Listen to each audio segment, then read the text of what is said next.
Red టీవీలో మీ వ్యాపార ప్రకటనల కోసం ఈ నంబర్ని సంప్రదించండి. సార్, జగన్ గారి పైన ఎలక్షన్ కమిషన్ వేట మొదలు పెట్టిందని చెప్పేసి ప్రచారం జరుగుతుంది సార్. మరి ఈసీ వల్ల ఇటు జగన్ గారికి ఏ విధంగా నష్టం జరిగే ఛాన్స్ ఉంది? ఇటు బీజేపీ కూటమిలో చేరింది కదా, జనసేన టీడీపీతో. మరి దీని వల్ల కూడా మన జగన్కి ఎఫెక్ట్ పడే ఛాన్స్ ఉందా సార్? యాక్చువల్గా ఈ రెండింటికి లింక్ ఉన్న ప్రశ్నలే రెండు కూడా. ఎందుకంటే బీజేపీ కూటమిలో చేరడం వల్లనే ఎలక్షన్ కమిషన్ కూడా యాంటీ జగన్ స్టాండ్ తీసుకుంటుంది. ఎందుకంటే ఎలక్షన్ కమిషన్ అల్టిమేట్గా ఎవరి కంట్రోల్లో ఉంటుంది? మోడీ కంట్రోల్లో ఉంటుంది. National election commission chief commissioner కానీ కమిషనర్ని ఇద్దరు కమిషనర్లు కానీ నియమించే అధికారం ఎవరి దగ్గర ఉంది? మోడీ కమిటీ దగ్గరే ఉంది.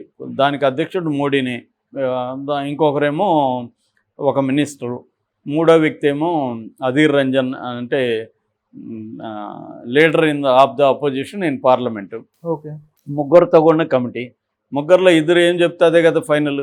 మొన్న కూడా అధీర్ రంజన్ ఏం చెప్పాడు? వాళ్ళు ఏదో కొన్ని వందల పేర్లు, 200-300 పేర్లు ఇచ్చారు నాకు, ముందు రోజు ఇచ్చి మరుసటి రోజు చెప్పమన్నారు. నేను ఎలా చెప్పాలి? వాళ్ళు ఎవరు ఏంది నేను చెక్ చేయాలి కదా అన్నాడు. అలా ఉంటుందన్నమాట సెలక్షన్.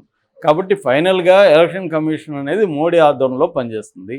సో మోడీ ఇప్పుడు తెలుగుదేశం జనసేన కూటమిలో కలవడం వల్ల ఎలక్షన్ కమిషను జగన్ పట్ల సీరియస్గా ఉంటుందా అనేది మనం చూడాలి.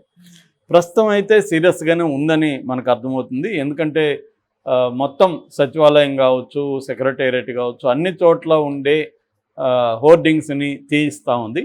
ఇందులో ఏంటంటే జగన్ హోర్డింగ్సే కాదు, ఎవరిదైనా కూడా తీయించేస్తుంది.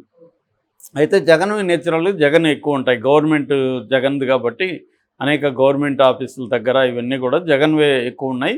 ఎందుకంటే ప్రత్యర్థుల్ని పెట్టనివ్వకుండా జగన్దే పెట్టించారనే ఆరోపణలు కూడా ఉన్నాయి. మొత్తానికి వాటన్నిటినీ తీసేసింది. రెండవది, ఎప్పుడైనా కూడా ఎలక్షన్లో 2 డిపార్ట్మెంట్లు కీలకం. ఒకటి పోలీసు, రెండోది రెవెన్యూ. ఎందుకంటే ఎలక్టరల్ ఆఫీసర్లుగా ఎక్కువ రెవెన్యూ డిపార్ట్మెంట్ నుంచే ఉంటారు. అందుకని జగన్ కానీ ఎవరున్నా గవర్నమెంట్లో ఏం చేస్తారంటే ఈ 2 డిపార్ట్మెంట్ని ఎలక్షన్ ఇంకొక 1 ఇయర్లో రాబోతున్న అనంగా బాగా చూసుకుంటారనమాట. ఆ 2 డిపార్ట్మెంట్లు కోరిన చోట పోస్టింగ్లు ఇవ్వడం, వాళ్ళకి ప్రమోషన్లు ఇవ్వడం, వాళ్ళకి ఏమన్నా ఇష్యూస్ ఉంటే వాటిని క్లియర్ చేయడం, ఇవి ప్రతి గవర్నమెంటు చూసుకుంటుంది.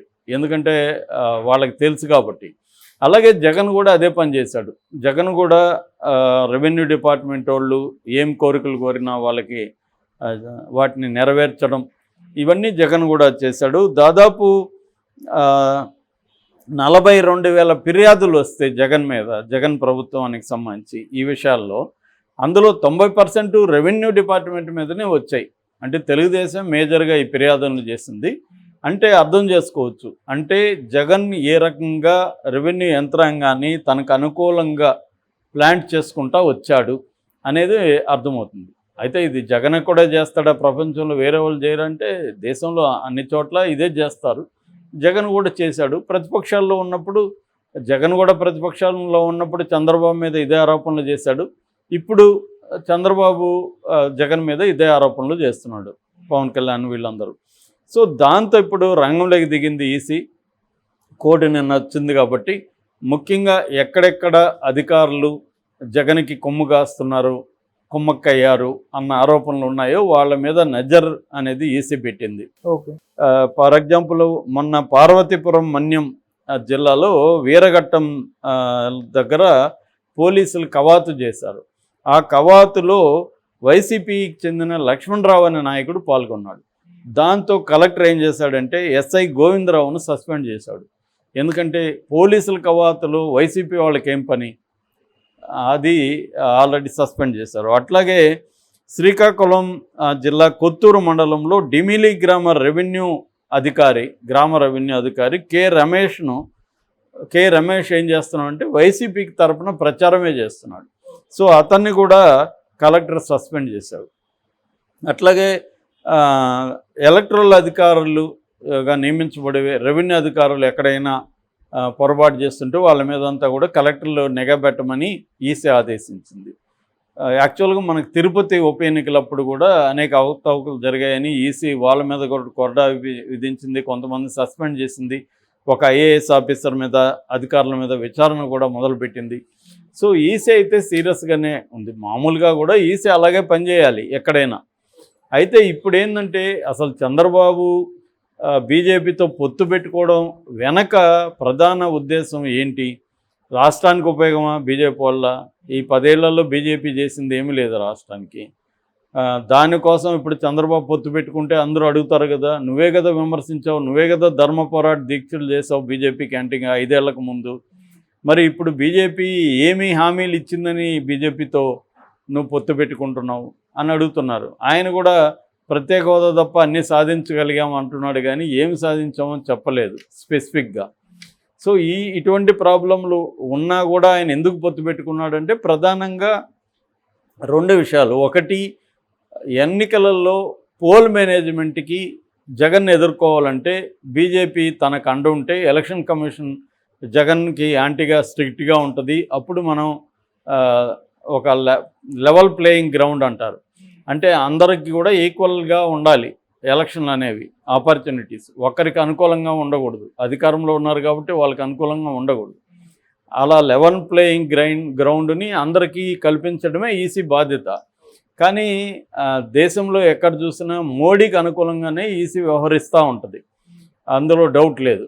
సో ఇక్కడ కూడా మోడీతో కానీ మనం పొత్తు లేకపోతే జగన్కి అనుకూలంగా ఈసీ వ్యవహరిస్తే పోల్ మేనేజ్మెంట్లో మనం ఢీకొనలేము అని చంద్రబాబుకి ఒక భయం ఉంది. దానివల్ల ఆయన పొత్తు పెట్టుకున్నాడు. 2వ అంశం, పొరపాటున ఒకవేళ మనం ఓడిపోయి జగన్ మళ్ళీ అధికారంలోకి వస్తే అక్కడ ఎలాగో మోడీ అధికారంలోకి వస్తాడు కాబట్టి వీళ్ళిద్దరు కలిసి మళ్ళీ కేసులన్నీ తోడి, ఒక కేసులోని 52 రోజులు జైల్లో పెట్టిన వాళ్ళు దాదాపు ఇప్పటికీ 9 కేసుల వరకు ఉన్నాయి. ఈ 9 కేసుల్లో పెట్టారంటే మనం నెలల తరబడి లేదా సంవత్సరాల తరబడి జైల్లో ఉండాల్సి వస్తుంది అనే భయం కూడా చంద్రబాబుకి ఉంది. అందుకోసమే ఆయన మొదటి నుంచి కూడా ట్రై చేస్తున్నాడు, 4 ఎంపీలని పెట్టాడు. ఈ భయాలు ఉండడం అర్ధరహితమేం కాదు, ఎందుకంటే ప్రతి రాజకీయ నాయకుడు కూడా తాను జైలుకి పోవాలని ఎవరు కోరుకోరు. అందుకని జైలుకి పోకుండా ఉండాలంటే ఏం చేయాలో అది చేస్తారు. ఇక్కడ కూడా ఇప్పుడు కవితను అరెస్ట్ చేస్తే జైలుకి పోవాలని పంపిస్తారన్న ఒక నేపథ్యంలో కేసీఆర్ కూడా ఏం చేస్తున్నాడు, అమిత్ షాని కలవడానికి రామోజీరావు ద్వారా ట్రై చేస్తున్నాడు, చంద్రబాబు ద్వారా ట్రై చేస్తున్నాడు అని కూడా చెప్తున్నారు. ఇలాగా ఆయన ఎవరైనా కూడా పట్టుకొని కవితని జైలుకు పోకుండా కాపాడుకోవడానికి ఆయన తండ్రిగా ఆయన చేయడాన్ని అర్థం చేసుకోవచ్చు. అవును, కాబట్టి చంద్రబాబును కూడా ఆ రకంగా అర్థం చేసుకోవచ్చు. సో ఆ రకంగా చంద్రబాబు కూడా ఇప్పుడు ఎలక్షన్ కమిషన్ జగన్కి యాంటీగా ఉండాలని కోరుకుంటాడు. సో ఆ రకంగా వీళ్ళు కూడా విపరీతంగా దాని మీద కంప్లైంట్లు ఇస్తారు. కాకపోతే ఇప్పుడు కొన్ని రకాల ప్రాబ్లమ్స్ ఇటు ఎలక్షన్ కమిషన్కి ఉంది.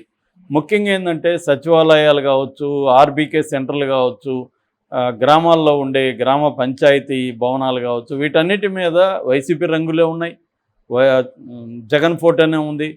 చివరికి ఏ స్థాయిలో జగన్ ఫోటో పిచ్చి ఉందంటే జగన్కి డెత్ సర్టిఫికేట్లో కూడా జగన్ ఫోటో ఉంది, పాస్బుక్లో జగన్ ఫోటో ఉంది.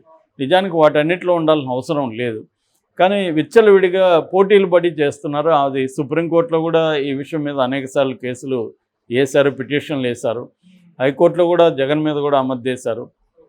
దాంట్లో కొన్నిట్లో ఏమో హైకోర్టు తీసేయమనింది, కొన్నేమో జగన్ పేరు ఉండడం తప్పేముంది, వాళ్ళు ఏ రాష్ట్రంలో అయినా అధికారంలో ఉన్న ముఖ్యమంత్రి ఫోటో ఉండొచ్చు, ముఖ్యమంత్రి ప్రధానమంత్రి ఫోటోలు ఉండొచ్చు అని సుప్రీంకోర్టు కూడా చెప్పింది. కానీ ఎక్కడ ఉండాలా ఎక్కడ ఉండకూడదు అనే ఒక విశిక్షణ లేకుండా పోయింది. సో ఇప్పుడు ఆ రంగులు మార్చాలన్నా, ఆ ఫోటోలు అవన్నీ తీయాలన్నా అవన్నీ పెయింట్ చేసేసి ఉన్నారు, మళ్ళీ వేరే పెయింట్ వేయాలి. అది అంత బడ్జెట్ ఎలక్షన్ కమిషన్ దగ్గర లేదు. అందువల్ల ఎలక్షన్ కమిషన్ అవన్నీ తీసే పరిస్థితి లేదు. దానివల్ల కూడా తెలుగుదేశం జనసేనలు ఆందోళన చెందుతున్నాయి, ఎందుకంటే ఇవన్నీ మనం కంప్లైంట్లు ఇచ్చినా కూడా తీయలేరని.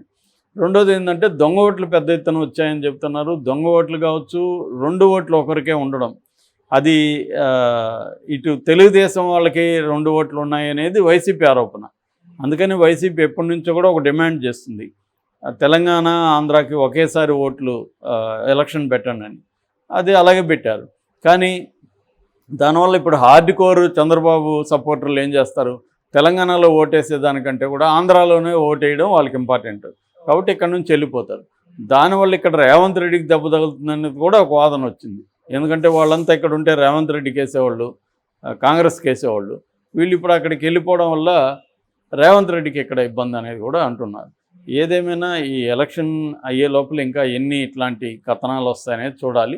ఖచ్చితంగా జగన్కి మాత్రం బీజేపీ పొత్తు వల్ల ఈ జగన్కి కానీ వైసీపీకి కానీ ఎలక్షన్ కమిషన్ నుంచి అయితే ఖచ్చితంగా ఇబ్బందులు అయితే తప్పవు.